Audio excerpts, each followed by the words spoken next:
이 세상에 존재하는 모든 사람들을 둘로 구분할 수가 있겠습니다. 어떻게 구분할 수가 있죠? 남자와 여자로 구분할 수가 있겠고, 어른과 아이로 구분할 수 있겠고, 여러 가지 구분하는 방법들이 있을 텐데요. 영적인 측면에서 본다고 한다면 그리스도의 영이 있는 사람과 그리스도의 영이 없는 사람으로 나누어 볼 수 있겠습니다. 이해를 돕기 위해서 그림을 그려봤습니다. 하나님의 영이 있는 사람, 하나님의 영을 나타내기가 어려워서 그냥 하트로 표현했는데요. 하나님의 영이, 그리스도의 영이 있는 사람과 그렇지 못한 사람으로 영적인 관점으로 본다고 한다면 이렇게 두 종류로 나눌 수가 있겠습니다. 성경적인 가르침에 의하면 우리 마음 가운데 하나님의 영이 거하지 않는다면, 우리 마음 가운데 그리스도의 영이 없다고 한다면 그 마음은 비어 있는 상태가 아니라 사실은 하나님이 아닌 다른 것이 들어가 있는 것이라고 가르치고 있습니다.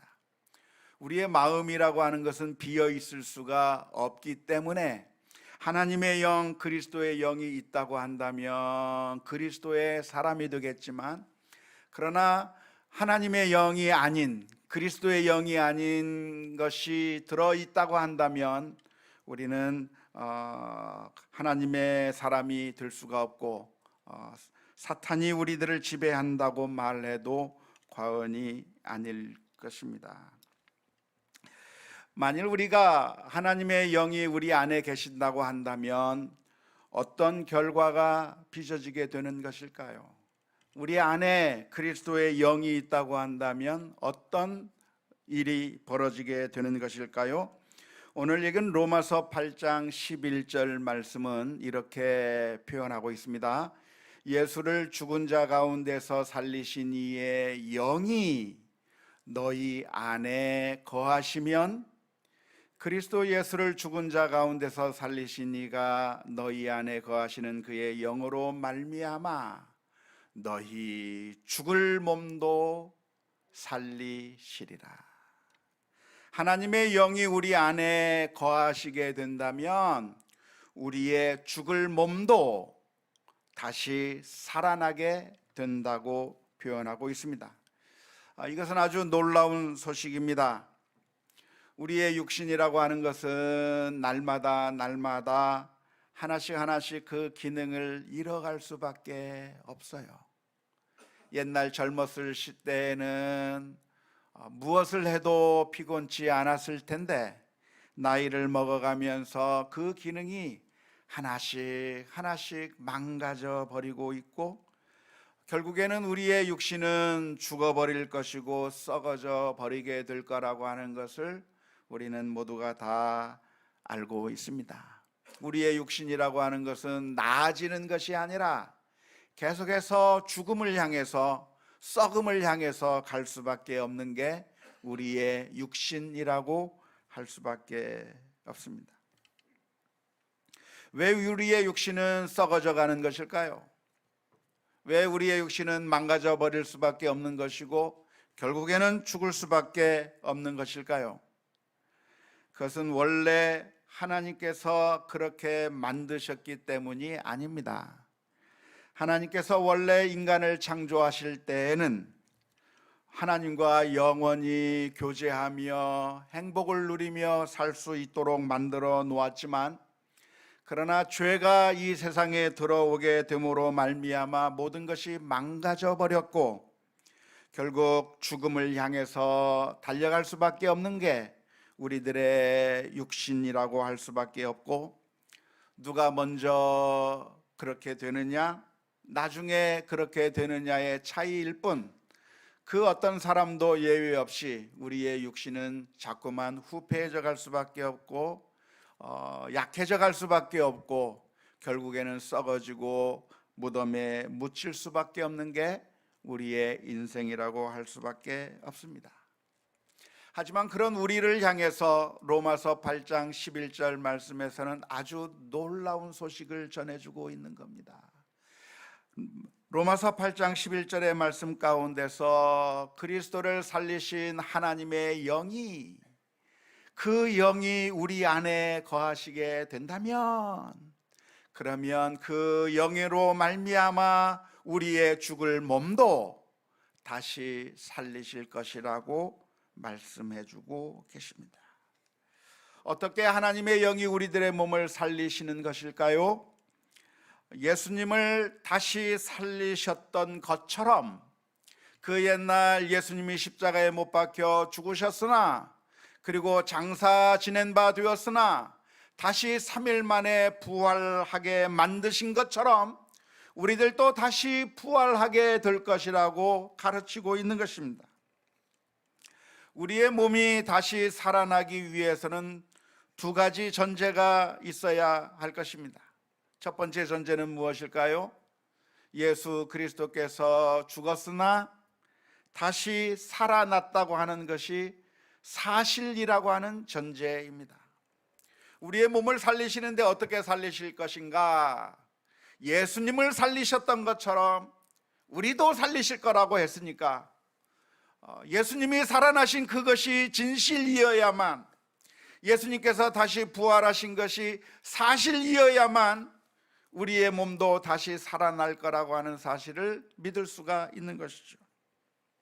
그래서 첫 번째 전제가 있다고 한다면, 예수님께서 부활하셨다고 하는 것이 사실인가 하는 문제입니다. 예수님께서 부활하신 것이 진짜로 일어난 일이어야 우리도 다시 살 수 있다고 하는 것을 믿을 수가 있는 것이죠. 예수님께서 죽었으나 다시 살아나셨다고 하는 것이 역사적인 진리입니까? 누군가 꾸며낸 이야기입니까? 어떤 것이죠? 예? 진리라고 말씀해 주셨는데 어떻게 하셔요? 어떻게 하십니까?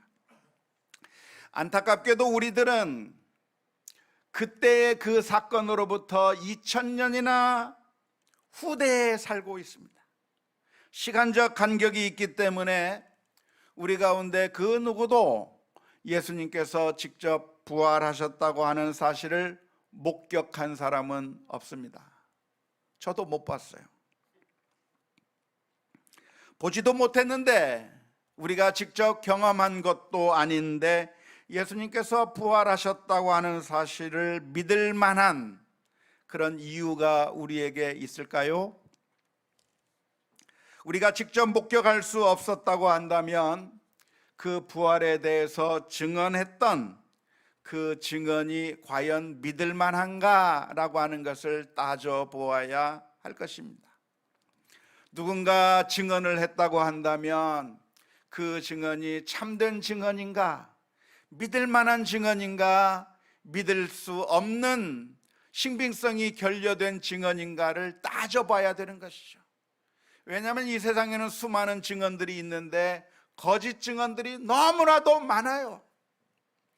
대놓고 거짓말하는, 대놓고 거짓 증언하는 일들이 우리 가운데서 벌어지고 있기 때문에 과연 예수님께서 부활하셨는가 하는 이 증언이 우리가 믿을 만한 증언인가, 신빙성이 결여된 증언인가에 대해서 한번 따져보아야 할 것입니다. 우리가 그 증거들을 살펴보게 될 때 이러한 증거가 믿을 만한 것인가요? 믿지 못할 증언인가요? 믿을 만한 증언이라고 할 수가 있겠습니다. 왜 그렇습니까? 첫 번째는 그렇게 예수님께서 부활하셨다고 증언했던 바울 사도가 원래는 교회를 핍박했던 핍박자였기 때문에 그렇습니다. 교회에 대해서 반대하던 사람이었고 예수님의 부활에 대해서 철저하게 핍박했던 반대자의 입에서 나온 증언이기 때문에 신빙성이 있는 것이죠.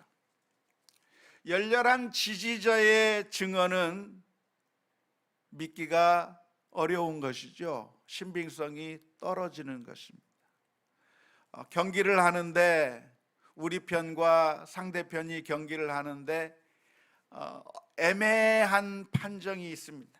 과연 이게 인인지 아웃인지 참 판단하기가 어려운 상황 가운데서 우리 편한테 물어보면 뭐라고 대답해요?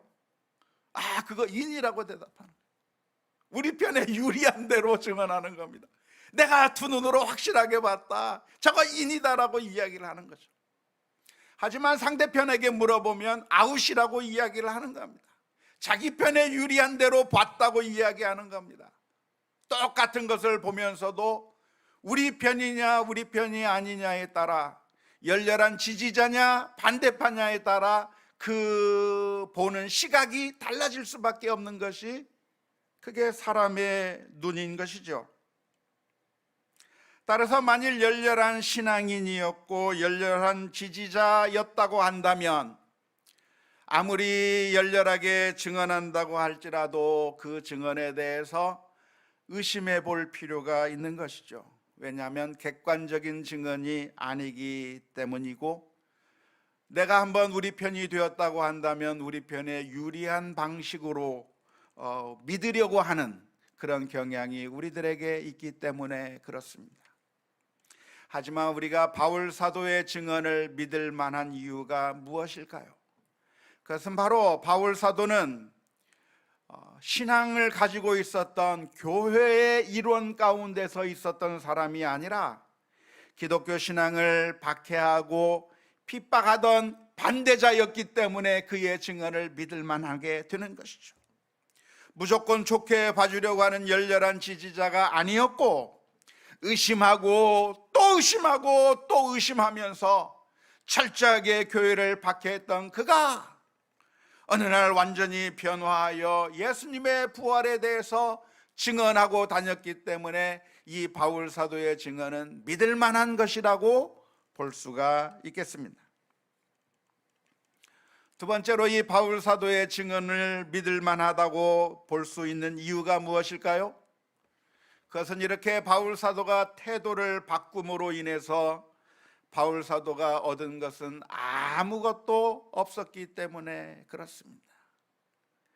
갑자기 태도를 바꿈으로 말미암아 물질적인 대단한 이득을 보았다든가 권력을 누리게 되었다고 한다면, 그러면 그의 말을 의심해 볼 필요가 있을 겁니다. 저 사람이 저렇게 자신의 태도를 바꾼 이유가 무엇인가? 돈 때문에 바꿨을 것이다, 여러 가지 이유 때문에 바꾸게 되었을 것이다 라고 하는 합리적인 의심을 해볼 수가 있는 것이죠. 하지만 바울 사도가 이렇게 태도를 완전히 바꾸어 버림으로 말미암아 바울 사도가 얻게 된 것은 아무것도 없었을 뿐만 아니라 심지어 자기가 가지고 있던 모든 기득권은 다 빼앗겨 버리고 말았습니다. 그리스도를 위하여 엄청난 고난을 당하게 되었고, 심지어 목숨까지도 잃어버릴 수밖에 없는 그런 고난 가운데 들어가게 되면서도 자신의 증언을 위해서라고 한다면 철저하게 자신의 믿음을 지켰고, 그리고 그 증언이 어떠한 핍박과 박해 가운데서도 포기하지 않았기 때문에 우리는 바울 사도의 증언이 신뢰할 만한 것이라고 생각할 수가 있을 것입니다. 세 번째로 바울 사도의 증언이 믿을 만한 것이라고 우리가 볼 수 있는 그 이유가 무엇일까요? 그것은 그렇게 예수님께서 부활하셨다고 하는 것을 증언한 자가 바울 사도만이 아니었다고 하는 점입니다. 수많은 사람들이 예수님께서 부활하셨다고 하는 것을 증언하고 다닌 것이죠. 베드로와 요한과 야고보를 비롯한 12 제자들과 수많은 믿음의 사람들이 그런 증언을 하고 다녔는데, 이들도 역시 한때는 예수님께서 죽었다고 하는 사실 때문에 포기했던 사람들이고 절망했던 사람들이고 실망해버렸던 사람이고, 심지어 도마와 같은 사람은 믿을 수 없다고 하면서 끝까지 내가 내 눈으로 보지 아니하면, 내가 만지지 아니하면 내가 인정할 수 없다고 했던 그런 사람들이 나중에는 자신의 목숨을 내어놓으면서까지 예수님을 믿는다고 하는 그 사실 때문에 동네에서부터 추방을 당하고 가지고 있는 모든 것들이 빼앗기고 죽임을 당하면서도 그 증언을 포기하지 않은 수많은 믿음의 사람들이 있었고, 그리고 그런 사람들 때문에 예수 그리스도를 고백하는 사람들이 급격하게 불어났다고 하는 그 사실을 보면서 이러한 증언이 참되다고 하는 사실을 우리는 인정할 수가 있을 것입니다. 사람이 죽었다가 살아나는 것은 불가능한 일이에요. 그렇기 때문에 죽으면 슬픈 거예요. 아주 너무나도 절망적인 일이 되는 것이죠. 하지만 그 불가능한 일이 그걸 믿지 않으면 안 될 정도로 확실하게 자신들의 눈앞에서 일어났기 때문에 그들은 부활을 증언할 수가 있었던 것이고, 예수님께서 다시 살아났다고 하는 것은 성경에서 말하고 있는 그대로 진리라고 하는 사실을 우리가 알 수가 있을 줄로 믿습니다. 우리의 몸을 살리신다고 하는 또 하나의 전제가 있는데요, 그것은 바로 하나님의 영이 우리 안에 있어야 한다고 하는 전제입니다. 누구든지 하나님의 영이 우리 안에 있다고 한다면, 하나님의 영, 그리스도의 영, 성령께서 우리 안에 있다고 한다면, 우리 주님을 살리셨던 그 하나님의 영이 우리도 죽음 가운데서 다시 살릴 거라고 말씀해 주고 있습니다. 우리 마음에 하나님의 영이 계셔야 된다고 하는 건데요, 그리스도의 영이 있어야 된다는 말이고, 성령께서 우리들의 마음 가운데 있어야 한다고 하는 그런 의미인데요, 어떻게 하면 성령님께서 우리들의 마음 가운데 있을 수 있을까요? 우리 안에 있을 수 있을 것인가요? 어떻게 하면 성령이 우리 안에 있을 수 있을까요? 많은 사람들이 어떻게 생각하냐면, 우리가 성령께서 우리 안에 들어오게 만들려고 한다면 기도를 많이 해야 된다고 생각을 합니다. 기도하면서 성령 충만케 하여 주옵소서, 성령을 내게 주옵소서 간절히 기도하고 또 기도하면 어느 순간에 그 기도에 따라서 성령님께서 우리에게 임재하시는 그런 아주 특별한 경험을 하게 될 것인데, 우리가 열렬하게 기도하면 성령님께서 우리 안에 들어오게 되실 거라고 생각을 하곤 합니다. 물론 우리가 기도하는 것은 중요한 것이고, 기도하면 또 응답해 주신다고 하는 것은 사실입니다. 그런데 이렇게 성령 충만해지기 위해서 기도해야 한다고 하는 생각이 있는데요, 부흥회에 참석해서 통성으로 기도한다든지, 아니면 40일 동안 금식을 하면서 기도한다든지, 간절히 기도하면서 하나님 앞에 메어 달리게 되면 어느 순간에 성령의 임재를 경험하게 되고, 성령의 기름 부으심을 경험하게 되고, 그래서 성령 충만하게 해지게 된다고 하는 그런 생각을 할 때가 많이 있는 것이고, 그러면 어떻게 우리 성령님께서 우리 안에 들어왔다고 하는 것을 어떻게 알 수 있는가? 그렇다고 한다면 우리가 갑자기 방언을 하게 된다든지, 아니면 신비한 경험을 하게 된다든지 하게 되면 성령님께서 우리 안에 오셨다고 하는 것을 알 수 있을 것이라고 사람들이 많이 생각을 합니다. 하지만 성경에서 가르치고 있는 이야기는 다른 방법으로 알려주고 있습니다. 성경은 우리들에게 어떻게 가르쳐주고 있는가? 사도행전 2장 38절 말씀에 이런 말씀이 기록되어 있습니다. 사도행전 2장 38절 말씀입니다. 베드로가 이르되 너희가 회개하여 각각 예수 그리스도의 이름으로 세례를 받고 죄 사함을 받으라. 그리하면 성령의 선물을 받으리니. 우리가 어떻게 성령의 선물을 받을 수 있는가?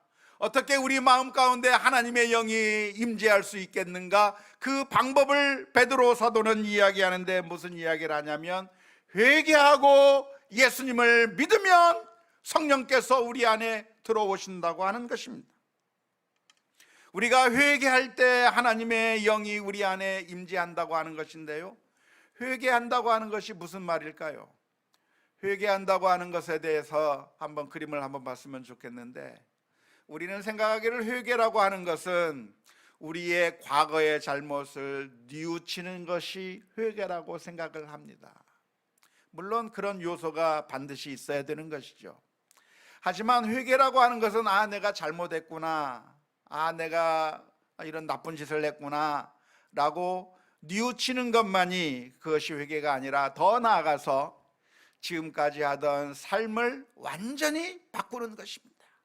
지금까지 죄를 지으면서 살았다고 한다면 죄를 버리고 이제는 그리스도를 따르는 삶의 방향을 완전히 달리하는 것이고, 지금까지는 내가 사탄의 말에 따라 추종하며 살았다고 한다면 이제는 예수님의 말씀에 따라 추종하며 사는 우리들의 마음의 주인을 바꾸는 것이 회개라고 할 수가 있을 것입니다. 사도행전 2장 38절에서 가르쳐주고 있는 것이 무엇이냐면, 우리가 어떻게 그리스도의 영을 받을 수 있는가, 성령을 받을 수 있는가, 성령의 선물을 어떻게 받을 수 있는가, 우리가 회개해야 된다는 거예요. 다시 말하자면 우리들의 마음의 주인을, 지금까지는 사탄을 주인으로 섬기고 돈을 주인으로 섬기고 그리고 명예와 권력을 우리들의 마음의 주인으로 섬기면서 그것을 추종하면서 살았다고 한다면, 이제는 그 주인을 버려버리고 이제는 예수 그리스도를 마음속에 모시고 주님의 뜻대로 순종하며 주님께서 원하시는 그 삶의 길을 걸어가는 게, 그게 성령을 선물로 받는 것이라고 사도행전 2장 38절에서 가르쳐주고 있습니다. 다시 말하자면 우리가 성령님께서 이끄시는 삶을 살게 될 때, 우리가 누구의 뜻에 따라 사는가? 성령님께서 우리들에게 말해주시는 대로 사는가? 아니면 사탄이 우리를 유혹하는 대로 사탄의 말에 이끌려서 사는가? 누구의 말을 들으면서 사는가에 따라서 우리의 삶이 달라지게 되는 것인데, 성령님께서 우리를 이끄시는 대로, 악이 이끄는 대로가 아니라 성령님께서 우리를 이끄시는 대로 순종하며 살아간다고 한다면 우리들의 마음 가운데 성령님께서 계시는 것이라고 성경 말씀은 가르쳐주고 있습니다. 로마서 8장 13절 14절 말씀입니다. 너희가 육신대로 살면 반드시 죽을 것이로되 영으로서 몸의 행실을 죽이면 살리니, 무릇 하나님의 영으로 인도함을 받는 사람은 곧 하나님의 아들이라. 하나님의 영에 의해서 인도하심을 받는 사람이 하나님의 자녀다, 이 말이에요.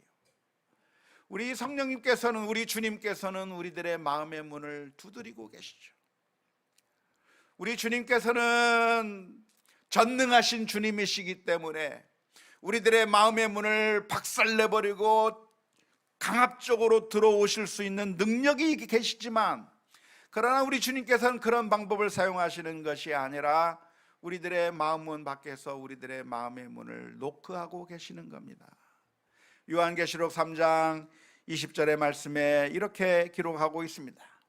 볼지어다 내가 문 밖에 서서 두드리노니 누구든지 내 음성을 듣고 문을 열면 내가 그에게로 들어가 그와 더불어 먹고 그는 나와 더불어 먹으리라고 말씀해 주셨어요. 우리 주님께서 말씀하지 않는 것이 아니라 모든 사람들에게 말씀해 주고 계시는 것이죠. 얘야, 그렇게 살면 안 된다, 그렇게 악을 행하면 안 된다, 사랑하면서 살아야지, 용서하면서 살아야지, 우리들의 마음의 문을 노크하고 계시는 것이죠. 그 음성을 우리가 들리지 않는 것처럼 생각하면서 애써 모른 척하고, 주님께서 내게 말씀하지 않는 것처럼, 안 들리는 것처럼 생각하면서 살아가고 있지만, 그러나 우리가 정말 귀를 기울여서 하나님의 음성에 귀를 기울인다고 한다면 그 음성이 크게 들리는 거예요.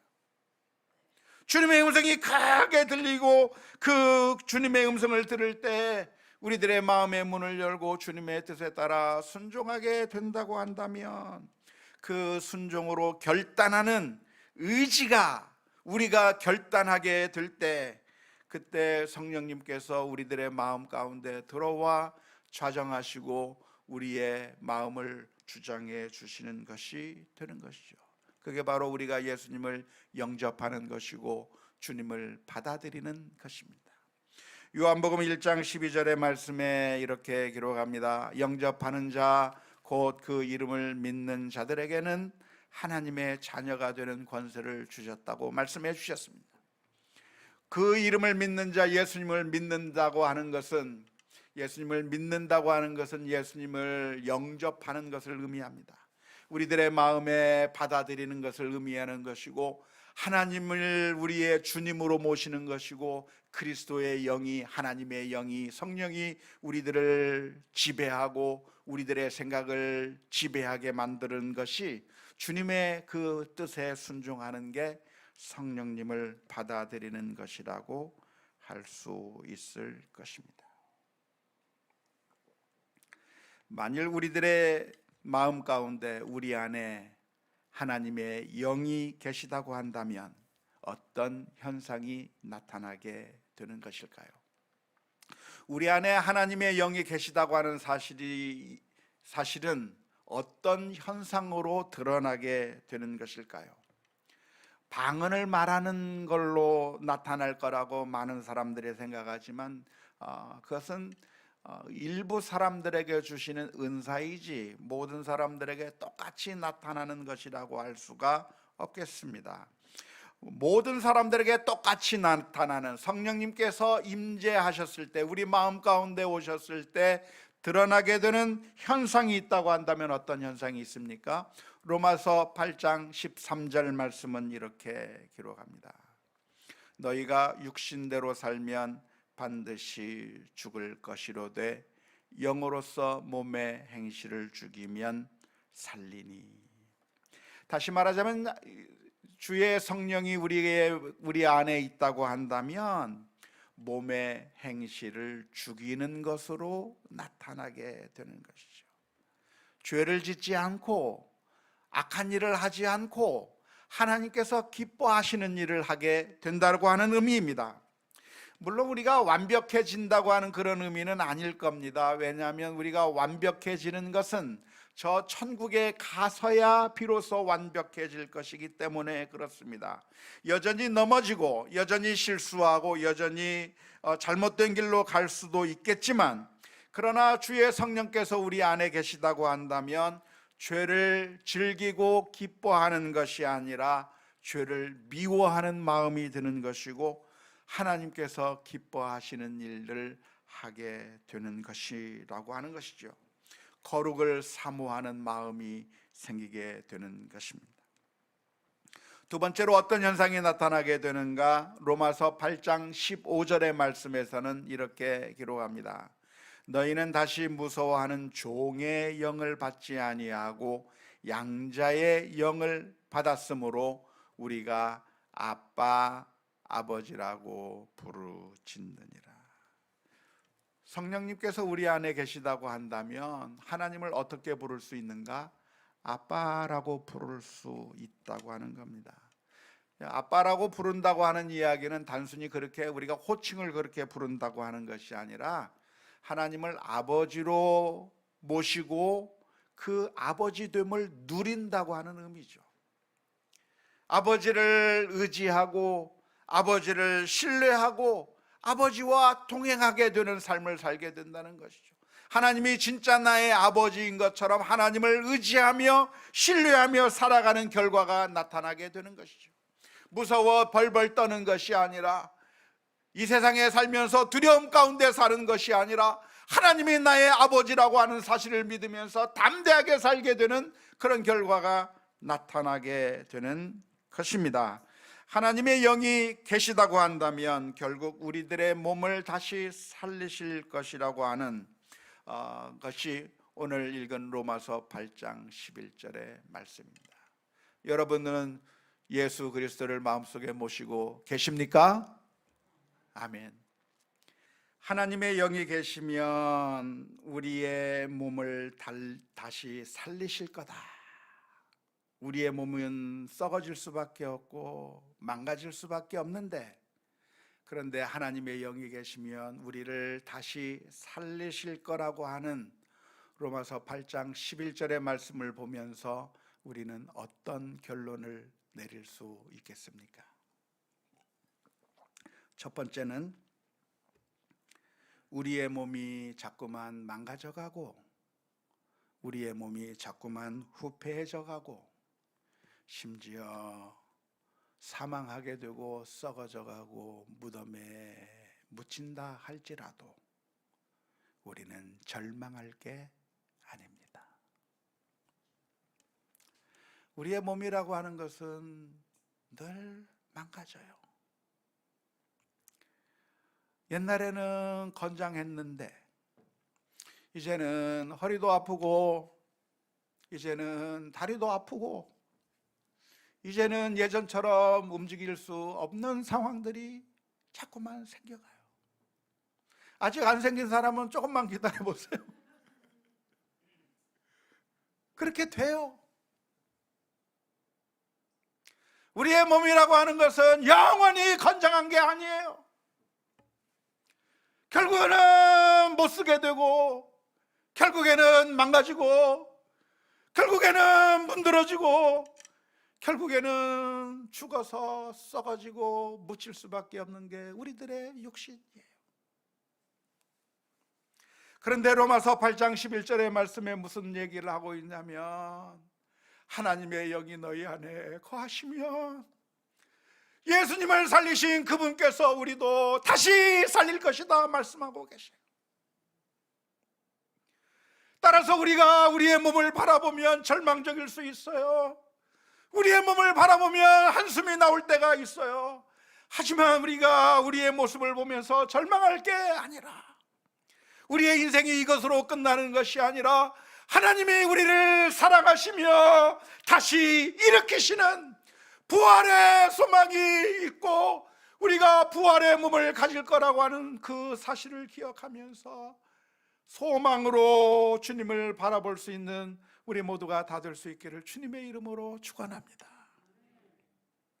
두 번째로 우리가 기억해야 될 것이 있다고 한다면, 우리가 하나님의 영이 우리 안에 거하시면 그리고 하나님께서 우리를 다시 살리실 거라고 하는 사실을 믿는다고 한다면 어떤 결과가 나타날 것인가? 이 세상에서 우리의 수고가 보상을 받지 못한다 할지라도 절망할 것은 아닙니다. 안타깝게도 이 세상에서 사는 우리들의 삶은 모순투성이고 무엇인가 하나 제대로 된 것 없이 엉망진창으로 돌아가는 것처럼 보일 때가 너무나도 많습니다. 의를 위하여 헌신했던 사람들은 억울한 일들을 당하고 힘든 일들을 당하고, 악을 행하며 온갖 파렴치한 일들을 행한 사람들은 아무런 문제 없이 떵떵거리면서 사는 것 같은 일들이 우리들의 눈앞에 펼쳐지고 있습니다. 우리가 하나님의 뜻대로 산다고 하면서 믿음으로 살아왔는데, 그런데 우리들의 문제는 해결되지 않기도 하고, 주를 위하여 헌신했다고 하는데 아무런 보상도 없는 것 같고, 선하게 살라고 말씀하셔서 선하게 살기도 하고 긍휼을 베풀기도 하고 선으로 악을 갚았는데 아무런 보상도 아무런 인정함도 받지 못하는 것 같아서, 그래서 절망스러울 때가 많이 있습니다. 하지만 누가복음 14장 12절에서부터 14절의 말씀을 보면 이런 말씀이 기록되어 있습니다. 또 예수님께서 이런 말씀을 하셨죠. 또 자기를 정한 자에게 이르시되 내가 점심이나 저녁이나 베풀거든 벗이나 형제나 친척이나 부한 이웃을 정하지 말라. 두렵건대 그 사람들이 너를 도로 정하여 내게 갚음이 될까 하노라. 잔치를 베풀거든 차라리 가난한 자들과 몸 불편한 자들과 저는 자들과 맹인들을 정하라. 그리하면 그들이 갚을 것이 없으므로 내게 복이 되리니 이는 의인들의 부활 시에 내가 갚음을 받겠음이라 하시더라. 우리가 하는 모든 것들은 헛수고가 아니에요. 하나님의 뜻대로 사는 것은 아무 의미 없는 것이 아니에요.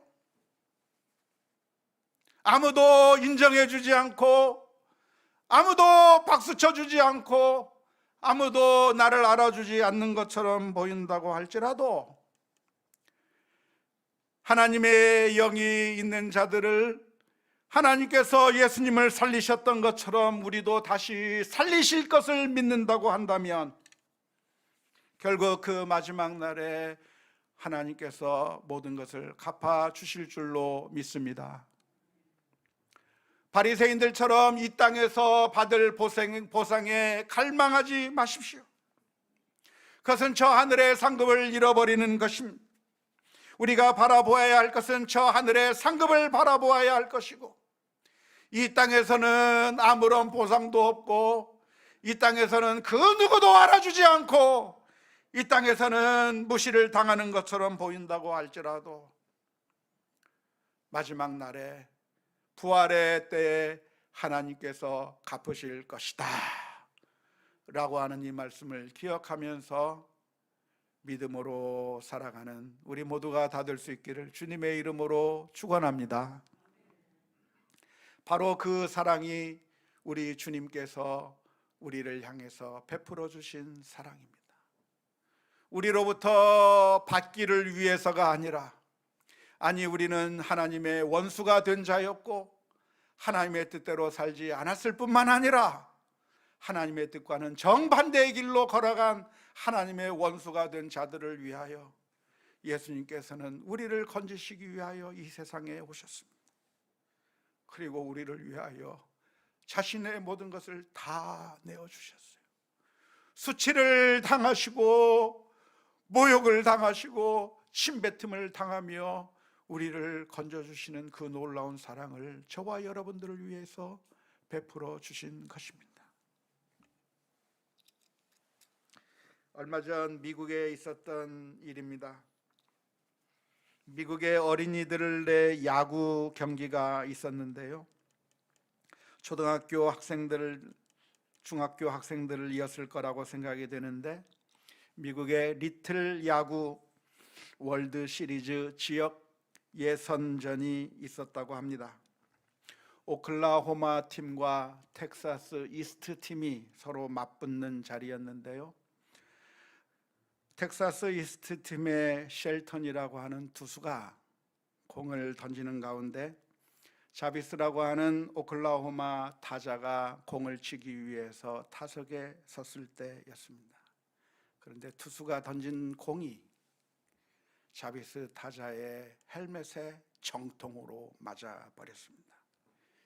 그러자 이 자비스 타자는 그 자리에서 쓰러져 버리고 말았습니다. 저거 정말 아프거든요. 저도 한번 맞아봤는데 정말 고통스러운 것입니다. 한동안 정신을 차리지 못하고 쓰러져 버린 그 자비스 타자가 다시 일어나서 일루로 걸어가게 됐습니다. 그런데 투수는 그 마운드에서 다음 공을 던져야 하는데 어린아이라 그게 너무 무서웠던 거예요. 내가 던진 공이 상대 타자의 머리에 맞은 것이 너무나도 무서워서, 어린아이니까 경험도 별로 없고 너무나도 무서워서 공을 던지지 못하고 마운드 위에서 벌벌 떨며 흐느끼고 울기 시작했습니다. 바로 그때 자비스라고 하는 이 어린 선수가 일루에 있다가 자신의 헬멧을 잠시 내려놓고 투수를 향해서 걸어갔어요. 그리고 그 투수를 껴안아줬어요. 괜찮아, 괜찮아, 넌 잘하고 있어. 그 모습을 본 사람들이 너무나도 감동이 되어서 박수를 쳤다고 하는 그런 뉴스를 본 적이 있습니다. 사랑하는 성도 여러분, 그런데 바로 그게 우리 주님께서 우리를 위해서 하신 일입니다. 우리를 향해서 이 세상에 내려오셔서 우리를 안아주셨어요. 우리의 허물을 감싸주셨어요. 우리를 향해서 아무런 보상도 기대하지 아니하고 은혜를 베풀어 주셨어요. 그 놀라운 사랑을 우리가 받았다고 한다면 우리가 이 세상에서 조그마한 보상이 없다고 넘어지고 쓰러지고 포기할 게 아니라 하나님의 영이 우리 안에 거하시면 하나님께서 부활할 그 날에 우리를 다시 살리시고 인정해 주시고 보호해 주실 거라고 하는 사실을 믿으면서 담대하게 믿음으로 승리해 나가는 우리 모두가 다 될 수 있기를 주님의 이름으로 축원합니다.